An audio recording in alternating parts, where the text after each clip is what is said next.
ఉన్నత వర్గాలు, పెద్ద పెద్ద మిషనరీ సంస్థలు ఉన్నత వర్గాలు, అందులో బ్రాహ్మణులు ఉన్నారు, అందులో వైశ్యులు ఉన్నారు, అందులో బ్రాహ్మణులు ఉన్నారు. ఇక్కడ తెలుగు నేల మీద కమ్మ వాళ్ళు ఉన్నారు, రెడ్లు ఉన్నారు, కాపులు ఉన్నారు, అందరూ ఉన్నారు. ఇక్కడ కుట్ర జరిగింది. ఆర్డర్ కంటే ముందు కుట్ర జరిగింది. ఈ 1950లో వచ్చిన ఆర్డర్ రాజ్యాంగ విరుద్ధము. ఆర్డర్ వివక్షతో కూడిన ఆర్డర్. అది ఆ వివక్షతో కూడిన ఆర్డర్ రావడానికి కారణం ఏంది? అప్పుడు ఇప్పుడు మత బోధకులు అగ్రకులాలే నా ఆరోపణ. అప్పుడు 100 ఏళ్ల క్రితం చరిత్ర, ఈనాటి చరిత్ర. 100 ఏళ్ల క్రితం చరిత్ర, ఈనాటి చరిత్ర. దళితులను మతం మార్చుకుంటే వాళ్ళ ఎస్సీ హోదా ఇయ్యాలనా వద్దా అని చర్చ జరిగినప్పుడు, వాళ్ళ ఎస్సీ హోదా ఇయ్యాలనా వద్దా అని చర్చ జరిగినప్పుడు, ఈ దేశంలో మేము అందరూ సమానమే, ఈ దేశంలో మేము అందరం సమానమే, మాకు ఎలాంటి ఎస్సీ హోదా వద్దు, మాకు రిజర్వేషన్లు వద్దు అని చెప్పి రాజ్యాంగ సభలో చర్చల్లో పాల్గొన్నది ఈ దేశ క్రైస్తవుల తరపున ఒక దళితుడు లేడు. దళితులు క్రైస్తవులుగా భక్తులుగా మిగిలిపోయినరు. కానీ క్రైస్తవ ప్రచారం చేసింది, క్రైస్తవ మతం సమానత్వంతో కూడుకున్నదని ప్రచారం చేసింది ఎవరన్నా ఉంటే, దేశంలో పేరు గల్ల వాళ్ళు ఎవరన్నా ఉంటే అప్పుడు ఇప్పుడు అగ్రకులాలే. వాళ్ళు మారవచ్చునా? వాళ్ళు మారమని చెప్పవచ్చునా? వాళ్లకు ఈ ఆర్టికల్ ఏదైతే ఈ రాష్ట్రపతి ఇచ్చిన 1950 ఆర్డర్ అయితే వాళ్ళకు వర్తించదా? కుట్ర జరిగింది. రాజ్యాంగం రాయడానికంటే ముందు రాజ్యాంగ సభ చర్చల్లో మైనార్టీల హోదా, అణగారిన వర్గాలకు సంబంధించిన వాళ్ళ మతపరమైన హోదా ఎట్లా ఉండాలని చర్చ జరిగినప్పుడు ఆ చర్చల్లో ఈ దేశ క్రైస్తవ ప్రతినిధులుగా 4 పాల్గొన్నారు. ఈ దేశ క్రైస్తవ ప్రతినిధులుగా 4 పాల్గొన్నారు. ఈ 4లో ఈ కమిటీకి చైర్మనే మీ దృష్టికి తీసుకొస్తున్నా. అల్పసంఖ్యాక వర్గాల సబ్ కమిటీ, అడ్వైజరీ కమిటీ. అంటే రాజ్యాంగంలో అల్పసంఖ్యాక వర్గాలకు, దళితులకు, పేద వర్గాలకు ఎలాంటి ఉండాలని చెప్పినప్పుడు అంటే అంబేద్కర్ కూడా ఉంటాడు. కానీ దీనికి చైర్మన్ ఎవరు? హెచ్సి ముఖర్జీ, పశ్చిమ బెంగాల్. ఆయన ఎవరు? బ్రాహ్మణ్. ఎవరి తరఫున పాల్గొన్నాడు? ఈ దేశ భారతీయ క్రైస్తవుల తరఫున పాల్గొన్నాడు. ఈ దేశ భారతీయ క్రైస్తవుల తరఫున పాల్గొన్నాడు. ఎవరు ఆయన? బ్రాహ్మణ్. ఓకే. ఇంకొక ఆయన ఫాదర్ జెరోమ్ డిసోజా, ఈయన పాల్గొన్నాడు. ఈయన అగ్రకుల వ్యక్తే. ఇంకొక ఆయన రాజకుమారి అమృత్ కౌర్, ఈమె రాజకుటుంబంలో పుట్టింది. అట్లనే పీకే సాల్వే, ఈయన కూడా అగ్రకులస్తుడే. వీళ్ళు 4 ఈ దేశ క్రైస్తవులకు ఏం రావాలి అనే కాడ మాట్లాడినరు. మాకు రిజర్వేషన్లు వద్దన్నారు. అంటే ఈ దేశ దళిత క్రైస్తవులకు అన్యాయం జరుగుతున్నది, వాళ్ళకు న్యాయం జరగాలని మాట్లాడుతున్నప్పుడు మాలో సమానత్వం ఉన్నది, మాకు ఎలాంటి విభేదాలు లేవు, మాకు రిజర్వేషన్లు వద్దు, మాకు ఎస్సీ హోదా వద్దని చెప్పి అగ్రకులస్తులు చెప్పారు కదా. అంటే మీరు ఇప్పుడు చెప్పండి. అంటే హిందూ దళితుల తరపున అంబేద్కర్ పాల్గొన్నాడు, ఎదుగుతూనే పాల్గొన్నాడుగా. హిందూ దళితుల తరపున ఇందులో ఇదే కమిటీలో జగ్జీవన్ కూడా పాల్గొన్నాడు. హిందూ దళితుల తరపునే కదా ఈ కమిటీలో ఉంటాడు. అంబేద్కర్ ఉంటాడు, జగ్జీవన్ రామ్ ఉంటాడు. అంబేద్కర్ ఉంటాడు, జగ్జీవన్ రామ్ ఉంటాడు. కానీ హిందూ దళితుల తరపున వాళ్ళు మాట్లాడతారు. క్రైస్తవ తరపున మాట్లాడలేదా అంబేద్కర్ అంటే మాట్లాడిన చరిత్ర నేను చెప్తా. కానీ ప్రత్యేకంగా క్రైస్తవ తరపున మాట్లాడాల్సిన నిర్ణయం ఎవరు తీసుకోవాల్సి వచ్చింది? ఈ దేశంలో క్రైస్తవ తరపున ఎదిగిన వాళ్ళే. మరి అప్పుడు దళితుల నుంచి క్రైస్తవులో ఎదిగిన వాళ్ళు ఎవరు లేరు కదా, ఆస్థాకి ఎదిగిన వాళ్ళు లేరు కదా, భక్తులుగా మిగిలిపోయిండ్రు. కానీ ఒక శక్తులుగా ఎదగలేదు కదా. ఈ 4 కూడా గాంధీ శిష్యులే. పేరు క్రైస్తవ మతం ఉన్నది, వాళ్ళ కులాలు అగ్రకులాలు, కానీ వాళ్ళు గాంధీ శిష్యులు. గాంధీ చేసిన మోసం వల్ల హిందూ దళితులు మోసపోయినరు, దళిత క్రైస్తవులు మోసపోయినరు. ఏ మోసం? హిందూ దళితులు ఎక్కడ మోసపోయినరు? హిందూ దళితులకు ప్రత్యేక నియోజకవర్గాలు ఉండాలని కమ్యూనల్ అవార్డు వచ్చింది కదా. కమ్యూనల్ అవార్డు రద్దు చేయించడం కోసం కదా గాంధీ నిరాదీక్ష చేసింది. ఆయనను బతికించడం కోసం కదా అంబేద్కర్ రాజీపడాల్సి వచ్చింది. అంటే ప్రత్యేక నియోజకవర్గాలు పోయినాయి కదా. ఎస్సీలు నిలబడ్డ నియోజకవర్గాల్లో ఎస్సీలే ఓట్లేసుకొని గెలిపించుకోవాలనేది పోయింది కదా. ఇది పోవడానికి కారణం గాంధీ కదా. అంటే హిందూ దళితులను మోసం చేసింది గాంధీ కదా.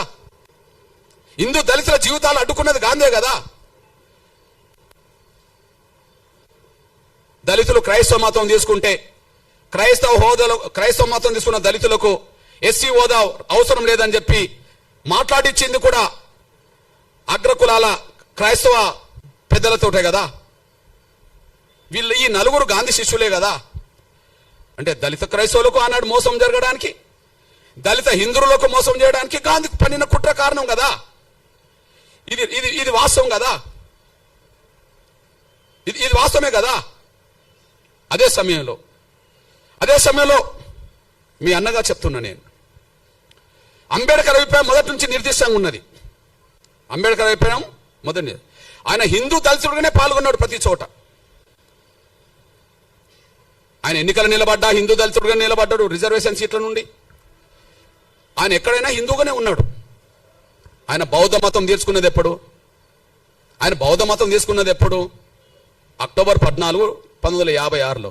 ఆ తర్వాత 2 నెలలు కూడా తర్వాతనే చనిపోయాడు. అంటే అంతకు ముందు బౌద్ధ మతం తీసుకోవడానికంటే ముందు, అంటే చనిపోవడానికి 2 నెలల ముందు కూడా ఈయన హిందువే కదా.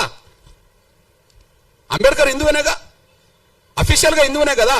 ఎస్సీ రిజర్వేషన్ లో హిందూ దళితుడుగానే చేశాడు. ఎస్సీ నియోజకవర్గంలో హిందూ దళితుడు కాకపోతే అప్పటికి బౌద్ధ మతంలో ఉన్నోళ్ళకు కూడా ఎస్సీ హోదా లేదు కదా. సిక్కు మతం ఉన్నోళ్ళకి ఎస్సీ హోదా లేదు కదా. అంబేద్కర్ పోటీ చేసే నాటికి ఒక దళితులకు, హిందూ దళితులకు మాత్రమే పోటీ చేసే అవకాశం ఉన్నది కదా. మరి హిందూ దళితుడుగా ఆయన అభిప్రాయం చెప్పిండు కదా. మతం మారినంత మాత్రాన కుల వ్యవస్థకు సంబంధించిన అవమానాలు దళితులకు తగ్గవు. ఆయన 2 చోట్ల చెప్పాడు. చెప్పేశాడు. అంబేద్కర్ అభిప్రాయాలు చాలా స్పష్టంగా కనిపించినాయి. లోధియన్ కమిటీ పరిణామాలే కమ్యూనల్ అవార్డు వచ్చింది. ఆ లోధియన్ కమిటీ ముందు ఈయన వాదన చేశాడు. ఆ వాదన ఒకసారి వినిపిస్తా చూడండి.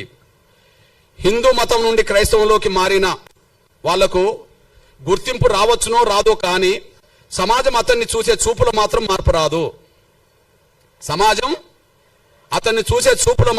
రాదు.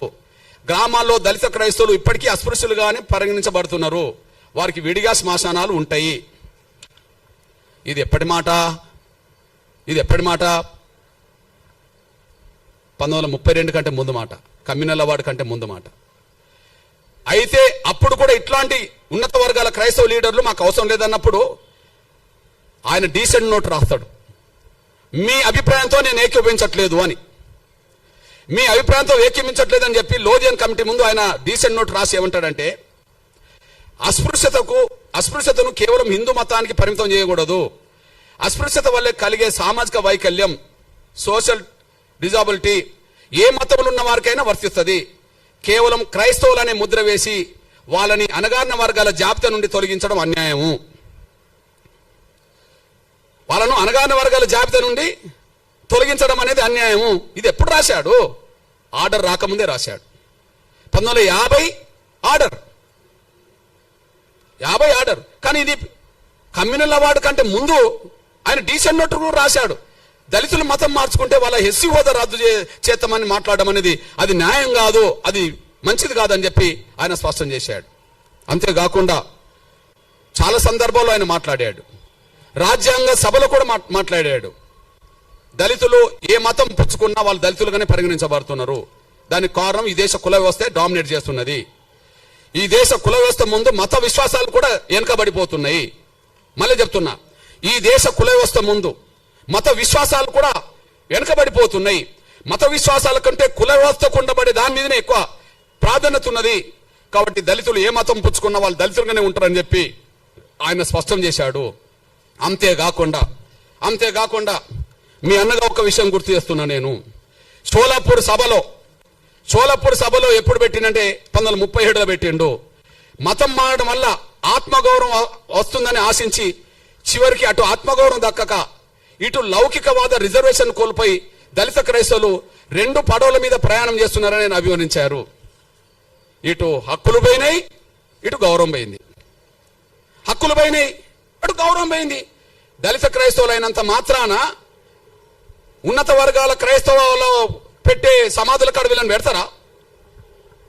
గౌరవం లేదు, అందులో మారిందని చెప్పి హక్కులు పోయినాయి.